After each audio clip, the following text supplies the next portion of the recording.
what is lens and what are the different types of lenses and what are the lenses that are used for photography, and you will see different available characteristics and features of each and every variety of lenses. So this is again a bit more technical thing that you want to know about lens, whoever interested in taking photography as a serious business. Lens is one of the important part of a camera, DSLR camera. So you should know the working function of a lens to the camera, because most of the times the lens will decide which type of output or outcome you are going to get. So as a photographer, you should be aware of different types of lenses, and you should be ready to select the right lens for the right picture or to capture the right photograph. So let me see different types of lenses. So if you see the lens, we all know it's a very basic. Lens works on the principle refraction, which means bending of light as it passes from one medium to the other. So it passes from, a light is a ray. You all have to agree. We all know light is a ray. When it passes through a lens medium, here we mean lens as a medium. If you take it as a medium, it will bend the light. It passes from one medium to the other.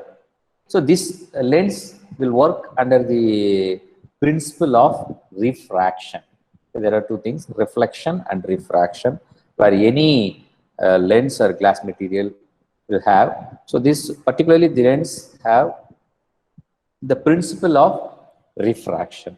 So here the lens is termed as an optical device which transmits and refracts the light, and depending on the type of lens, it will converge and also it's diverge the beam. As said in the first point, bending of light, no, here the ray is meant as beam. It has a function of converging also as well as diverging the beam. A simple lens consists of a single optical element. The single lens contains a single optical element, and a compound lens is an array of simple lenses. That's what we call it as in a camera, as a lens mechanism. So in camera, in front of the camera, we used to have that lens hood and lens compartment. No, it is a mechanism, physical arranged mechanism. Here it is as a compound lens is an array of simple lenses with a common axis. I will show you the picture what is the axis. So here the compound lens means arrangement of the physical mechanism, array of simple lenses arranged with a common axis. So the use of multiple elements, for example, different single lenses placed one behind the other, will allows more optical aberrations to be corrected. It has to be corrected than is possible with a single element. As I said, that's why it is a physical mechanism where it can be used to be corrected for possible and minimal faultless pictures, to capture the faultless images to get projected on the image sensor. So it's quite common. Lenses are typically made of glass or transparent plastic. It's made of glass or transparent plastic. What we have to get from this is single lens and a compound lens. Compound lens is an array of elements, array of simple lenses. Let me see the different types of lenses. So if you see the different types of lenses, the most commonly used lenses are biconvex and biconcave. Here, see, the first one is the biconvex lens. That biconvex means the left side and the right side. See, the front side and the back side is like a convex. Okay, it is because the two sides having a convex is the reason it is a biconvex. So here the next lens, one side is plane and the other side is convex. Okay, that's why it's a plano convex. This side, you see, when you see the third lens, sorry, the third lens, the left side is convex and the other side is, it's like a cave. You see, then we will go to the last type. See, it's like a cave. The both sides are like caves. So that's why it's a biconcave lens. Here see, one side is plane and the other side is like a cave. So it's a plano concave. Here, you see, this is totally different lens. The meniscus lens is totally not 100% convex and not the concave. So that is the specialized lens. So this is for a general understanding of the different types of lenses. This is convex and concave lenses. Most commonly used lenses are biconvex and biconcave. As I said, this is a single lens, it's a simple lens, simple element. Where if it's going for a compound lens, this can be arranged in a sequence of array of simple lenses. So the mostly used lens, what we are going to get is biconvex and biconcave. Now we will see the working principle of this biconvex lens and biconcave lens. You see, this lens is a biconvex lens. These lenses are converging in nature. The light rays refracts inwards and after passing through the lens. You see, the light rays falling into the lens will get refracted and it pass through the lens to get accumulated in a single point, what we call it as focal point. That is what the principal axis. The focal point is the principal axis, and the distance between the focal, what you say, the biconvex lens focal plane and the focal point is known as focal length. That is also one of the important terms that you have to learn in photography. That is the focal length. Forget about focal point and principal axis. Focal length is very important in any camera lens. So such lenses like this creates a real image. The image formed is said to be real because the rays of light from the object pass through the film under inverted upside down. See, you can see how it really captures in the film. This is the biconvex lens where the real subject passes through the lens and gets refracted, and this is the point we call it as focal point as the principal axis. Or the first, if you adjust, as I say, if you adjust this lens, if it comes before it, you can get a blurry image, and if it goes away this principal axis also, we will be getting a blurry image. So the principal axis and the focal point meeting point adjustment will give you a clear picture. That is called, in a simple term, what we call it as focusing.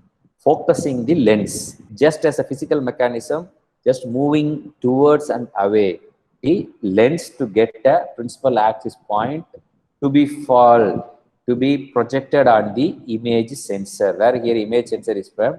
So it will give you the focused picture. Technically, if you want to say as a photographer, to give a sharp picture, it is a sharp picture, and that's what we call it as depth of field. Technically, it's a depth of field. So biconvex lens, which converges, it has a converging in nature, which ray refracts and you get a picture, real images. And the use of convex lens, where these convex lenses are used.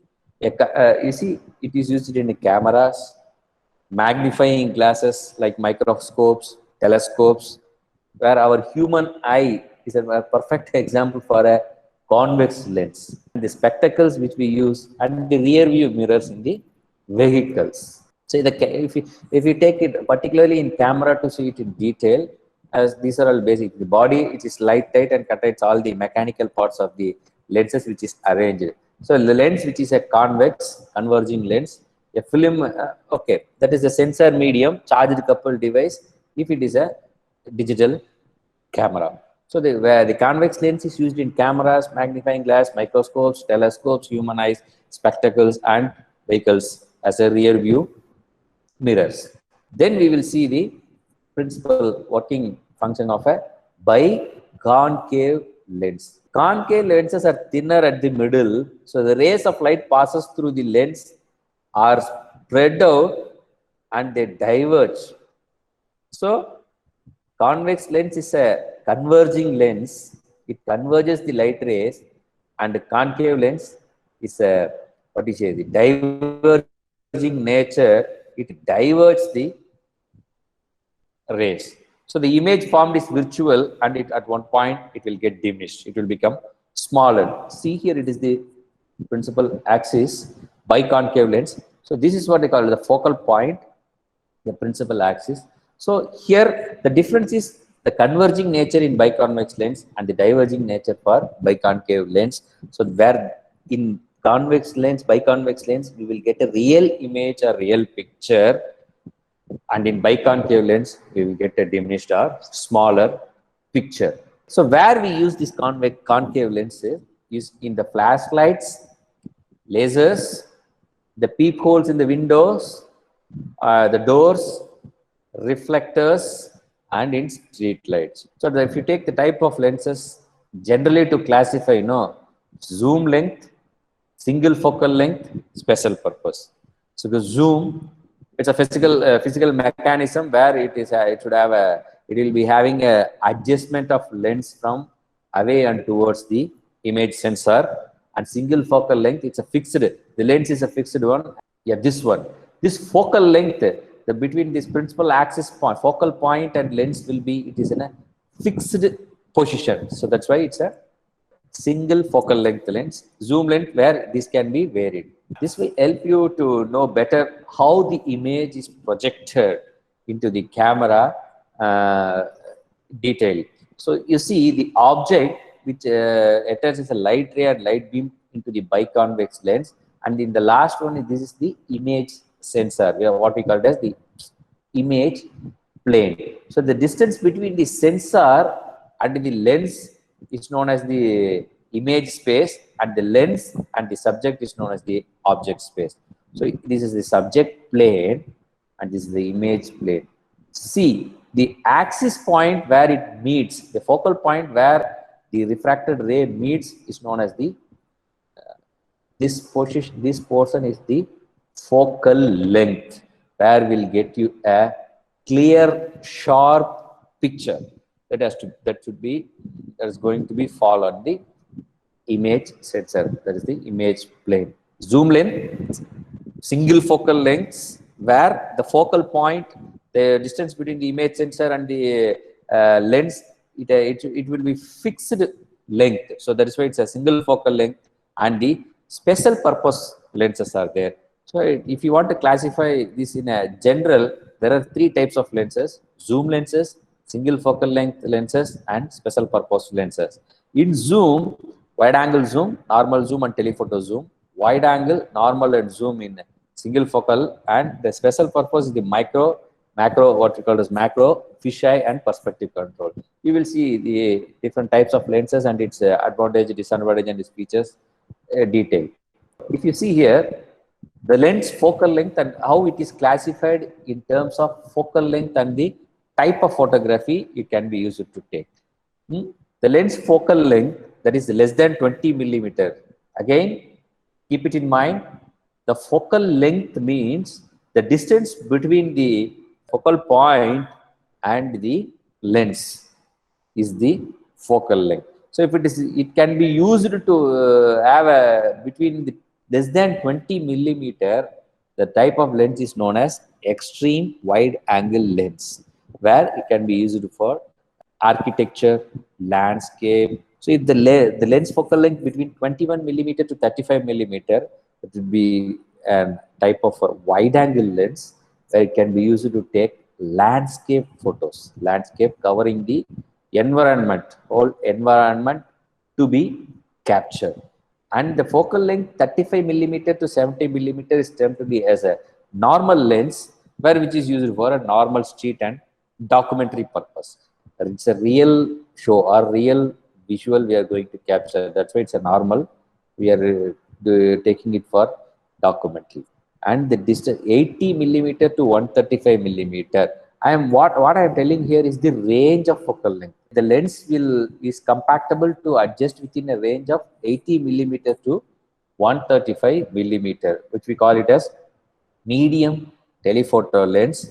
Can be used to take a portrait photography. 135 millimeter to 300 millimeter range of focal length is termed to be the telephoto lens, which is used in telephoto sports and wildlife. Greater than 300 millimeter, which is called as super telephoto, which is used for wildlife. So the any lenses ranges between this wide angle to super telephoto. See the previous one, wide angle to the last one is telephoto zoom. Wide angle to super telephoto. The wide angle is the minimum focal length, which starts from less than 20 millimeter to greater than 300 millimeter is considered to be as the super telephoto. So the focal length ranges between this, and based on that focal length, you can name the type of that particular lens. After reading the focal length of the lens, you can say which type lens is this. Is it a wide angle lens or normal lens, or it's a telephoto lens. For example, if you are having a 50 millimeter focal length lens, no, it will fall under the category of normal lens, or the other term used is the prime lens. First, we will see the extreme wide angle lens. So, extreme wide angle lens is the less than 20 millimeter. Extreme wide lenses provide a dynamic perspective. You see, as I said, no, to take a building architecture or the whole ambient environment to make it as an extreme wide. So, to give a dynamic perspective of the world around us. So, well beyond the scale of eyesight. What is the level of what you say? What is the range of our human eye to be covered? It's just 90 degree, approximately some 90 to 120 degree. But this wide angle will cover you in the range of 45 to 50 degree angle. For example, take two hands near to your eyes in the sideways, just see, okay, just 45 to 50 degree in this plane. Wide angle lenses will give you a dynamic perspective of capturing the 45 to 50 degree angle of view. So that is the perspective, what we call technically in photography as perspective. No, perspective is nothing but the angle. Perspective is here in photography is just the angle, what angle you are going to capture your picture. Here, the wide angle lenses are enabled to capture the 45 to 50 degree view. The second category is the wide angle zoom. So wide angle lens is a lens with a short focal length and compared to extreme wide angle, which is a short focal length that takes in a wide view. See, 14 millimeter to 24, 14 millimeter to 24 millimeter focal length. See, this is the focal length. This, as I said, no, this is the physical mechanism where we can adjust the focal length, that is the focal point to the plane lens axis. So this is called as the wide angle zoom lens, which are typically used when the subject is in the extreme foreground and the photographer wants the background in focus as well. For example, if you want to take a photo of a subject which is in the foreground and you want to capture the details of the background also. So here there are two different things, foreground and background. So here what is our assignment is, you have to take we have to take the foreground detail and also as well as the background detail. So if you want to capture the whole background and foreground detail in focus, you can go for this 14 millimeter to 24 millimeter focal length, especially this wide angle zoom lens, which will this wide angle zoom lens which will give you the environment also, which help you to capture the environment or the surroundings. What are the disadvantages of taking capturing the whole environment? Okay, the whole detail behind you, that is what we call it as the background. The disadvantage of using these wide angle lenses are the lens flare. For example, if your angle becomes wide, as I said, no, it is increasing to 45 to 50 degree. If the angle becomes wide, obviously there are chances are there to the lens flare, the sunspot, that is from the light from this other some other source, usually the sun, and also from the other source forming bright streaks will get into the lens, which will create the random polygonal shapes. It's like a glowing effect. So wide angle lenses are more prone to picking up these beams of light than the regular lenses. Flares can be distracting the image, as you have seen in some pictures. No, to take photos in the using that lens, the external the flares from the other source will enter into the lens and it will distract the image. And the other disadvantage of using this wide angle lens are it has a tendency to distort the cylindrical objects. If you take any cylindrical objects using this captured cylindrical object using this wide angle lens, no, the edges of the lens curving becomes the straight lines. So the wider the angle, the more the distortion. The image distortion is one of the disadvantages of using this wide angle lens. And vignetting, some wide angle lenses may produce a vignetted effect like the darker towards the outer edges. If you are going to capture a wide angle, obviously increasing your angle of view 40° and minimizing the focal length, obviously the light source won't enter into the camera in the outer edges. So it looks like a dark towards the outer edges, what we call here it as a vignetted effect. It's a vignetting effect in the image. So these are the disadvantages of wide angle lens, but depending on the purpose, we have to decide which type of lens you want to select. So then moving to the other type is the normal lens. In photography, a normal lens is a lens that reproduces a field view that generally looks natural. Natural means how you are looking an image in a using your naked eye. How it looks natural will be captured in this normal lens. That's what they call it as a normal lens. As do you remember what focal length we have mentioned for that normal lens? What is the range of the focal length? 35 millimeter to 70 millimeters. There is termed to be as a normal lens. Here what they mean normal lens is the image looks natural as a human observer under normal viewing conditions in a naked eye. How we are watching in the naked eye will be get captured in the camera. It's like you see when viewed from a perspective, when we viewed from a normal viewing distance. So the angle of view is similar to the angle by a large enough viewed, and the distance angle of view is about 53° diagonal. The human eye's normal view can be captured using the normal lens. It ranges between 35 millimeter to 70 millimeter, where if you buy any DSLR cameras, mostly they will give you this normal lens. The focal length range of the focal length falls between 35 millimeter and 70 millimeter. Obviously, this lens will come with the DSLR camera itself. Wide angle, extreme wide angle, and wide angle that is less than 20 millimeters. Wide view of picture can be taken, and some sort of disadvantages also there when we go for a wide angle. Normal lens, normal viewing distance, and what are the advantages of this normal lens is a normal lens suits the requirement of most photographic situations, and it is usually faster than lenses of the other focal lengths. So easier framing and focusing can be done. Image is very sharper and better corrected when compared to other telephoto or wide angle lens zoom. Even with the extra speed physical motors inside the camera, this normal lens will support easily. That is why most of the camera body will be complemented with the normal lens, which ranges between 35 millimeter to 70 millimeter. So for able to focus much closer than the longer focal length also. So these are the advantages of a normal lens. We are discussing from the top to bottom: extreme wide angle, normal, telephoto. So a telephoto lens is a camera lens which enables to take the longer focal length up to 200 millimeter, even more than some 200 millimeter, 250 millimeter focal length. So actual length which is shorter than the focal length.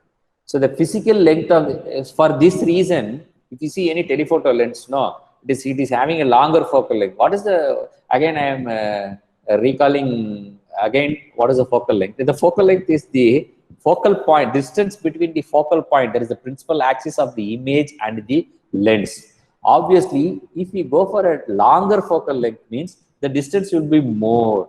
If the distance is long between the focal point and the lens, so that is the reason it comes in a lengthy. The physical length of the lens is shorter than the focal length. So this is achieved by incorporating the special lens group known as the telephoto group. The range is 100 millimeter, 150, 100, and about 200 millimeter to 300 millimeter. We can name it as a telephoto lens. To put it simple, it's a zoom lens. If you want to take a particular photo, very zoom your photograph and zoom your subject, no, you can go for telephoto lens, which will help you to give a clear picture.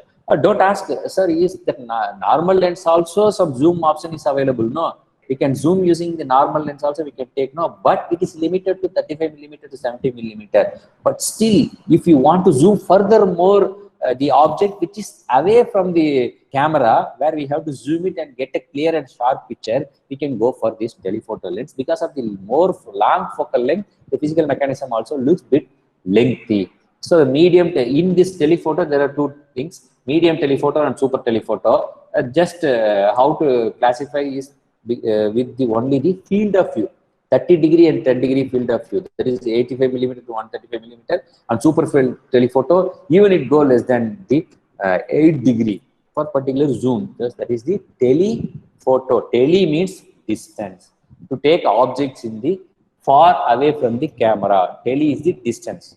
Then the disadvantage of telephoto lens. So the telephoto lens having the following disadvantages: 200 millimeter. No, obviously the depth of field which you achieve will be drastically lower than the standard wide angle lens. The depth of field is just a focusing which focal point or which object, the subject object plane has to be focused. For example, foreground, background, and even many objects planes will be available in front of the camera. Which particular object plane you have to get focused. That particular object plane will get focused manually or manually, and the detailed sharp picture. To get a detailed sharp picture is known as the depth of field. Telephoto lens have such focal lengths. The depth of field will be drastically lower than when compared to other wide angle lenses. The perspective. So if you want to capture an object which is at a distance, obviously the perspective will get narrowed. So human as it get narrowed than the human eye. So this narrower perspective, no, drastically limits the amount of scene or subject to include in your picture. So that is one of the disadvantage of telephoto lens. The perspective gets narrowed, and the portability. As I said, no, it is having a long focal length. Telephoto lens are more cumbersome than the wide angle lens. So carrying them can be difficult while traveling. So this telephoto lens will be one of the disadvantage in terms of portability. And obviously, the telephoto lenses are often more expensive than the standard lens. Third category is the special lens. This is a macro lens. These specialized lenses are the lenses with a macro mode used for close-up photography of any insects. So they have a similar properties of a normal lens, but they can able to focus a lot closer to the subject. So for example, taking an insect, minor details. So these camera lenses which have the longer focal length come in very handy. The optical quality of a macro lens is normally very high. That is the reason it is a macro lens. Even in using normal lens also, you can take a photograph of a leaves or even a small ants, small insects. But the optical quality and the depth of will be more if you go with a special lens, which is a specially designed lens to take a close-up picture using that is what they call it as the macro lens. Extreme wide angle, normal, telephoto, super telephoto, and the special lens, the macro lens. The another way of classifying the lenses are named and classified with the focal length range. Lesser the focal length, extreme wide angle. Longer the focal length is telephoto and super telephoto. So what is the another method of classifying these lenses? There are three methods of classifying these lenses. Noting down the focal length range, and we can classify the lens. The other way, depending on the varied and zooming and fixed focal length and the special purpose, we can classify the lens. Okay, that also we will see here. Okay, how it can be classified? Zoom lenses, the lenses that have the variable focal length. That means lenses made to with a purpose of a function of having not a single focal length which varies. There will be a minimum range and maximum range. So this is the minimum range 14 millimeter and maximum is the 24 millimeter focal length, which we call it as wide angle zoom. And in the second, 24 millimeter to 70 millimeter, which is a normal zoom, and 70 millimeter to 200 millimeter is a telephoto zoom. So zoom lenses provide a variable focal length of specific ranges. If you take up any lens on your hand and if you see in front of that lens itself, it is printed what is the minimum and maximum focal length of this particular lens. So after reading that range, you can tell the particular lens falls under which category. This lens falls under wide angle, or this is a telephoto, or this is a normal length. Only the value matters. So wide angle zoom, normal zoom, and telephoto zoom. To put it very simple, zoom lenses are the lenses which has variable focal length of specific ranges, as you mentioned here. So the other type where we can classify the lenses are the single focal length lenses. To put it simple, single focal length lenses are the lenses which are having a fixed focal length. We can't vary the range. The first one shows the 24 millimeter non-variable means it is a fixed rate. We can't adjust the focal length. 50 millimeter, it's a normal lens. Another term for this 50 millimeter normal is the prime lens, they used to say, and 300 millimeter non. So the functions of single focal lengths are similar to that of the zoom lens, and the only difference is focal length are non-variable, which means user will have to move its position in order to frame the subject accordingly. For example, if you are fixing a normal 50 millimeter lens in your camera, and if you want to zoom in or zoom out, it won't be possible with your camera. Just you have to move accordingly to the position of the object, towards the object or away from the object. Subject accordingly. So it is also further broken down into three categories as like zoom lens, wide angle, normal, and telephoto. This is common: wide angle, normal, telephoto. Wide angle is the higher end and telephoto is the other end. Normal is in between. Extreme wide angle, super telephoto. In between this, normal. Special purpose lenses. It's a non-variable fixed focal length lenses made for a designed and made in for taking a special purpose photography or specialized photography. It's a fish eye lenses, which the image looks like a, what you say, the biconcave method of, as we have seen the lens fixed in a peephole, like a peephole in a door. No, this will give you a wider picture of 16 millimeter, which will give you a wider perspective as like a fish eye, where we can see pictures. And the macro, the lens which is specially designed to take the close-up or tight shots very focusedly, sharply, and it is designed to take the macro. The type of photography which we take using this macro lens are called as the macro photography. And there is another special purpose lens which is the perspective control lens. Perspective control is the very specialized lens which is used to minimize the distortion to the subject. For example, where we can even the lens itself can change the tilting and shifting is possible within the lens. Even the lens, usually the lens will be fixed in front of the camera, where the tilting and tilting means moving upward and downward of the camera. It can be done only the body of the camera. You have to tilt the body and tilt the body down and body up. Without tilting down or tilting up your camera body, just only tilting your lens. See, lens is fixed in the camera body, but not tilting up without tilting the camera's body, just only tilting up and down the lens. This is a perspective control which can be used to minimize the distortion to the subject. So that is the reason these lenses comes under the category of special purpose. It can be used to take the specialized photograph. So these lenses are also of a non-variable focal length, which is a fixed focal length lenses. Lenses can be classified between this range: extreme wide angle to super telephoto. In between put normal. Wide angle, normal, medium telephoto, telephoto, and super telephoto. If you see this picture, zoom, single focal length, special purpose. Zoom is a variable focal length lenses. Single focal length is the fixed focal length lenses. Even though here, from the top, wide angle, normal, and zoom. Special purpose are the macro, perspective control, and fisheye lenses are there. If you know which type of lens now, then you can tell this can be used for which type of photography. Just do it reversely. If you want to go for if you want to take a landscape, which type of lens you want to take? You want to take a wide angle lens. So wide angle lens with a, what you say, with a fixed focal length or variable focal length. If you are going for a visit or a tour, we will be visiting many places. So it will be advised to take up a variable focal length wide angle lenses. So you have to do it reversely. So the first method will help you to get you the knowledge whether you understand the photography or not, lenses or not. The second method will tell you how familiar are you to really work it out.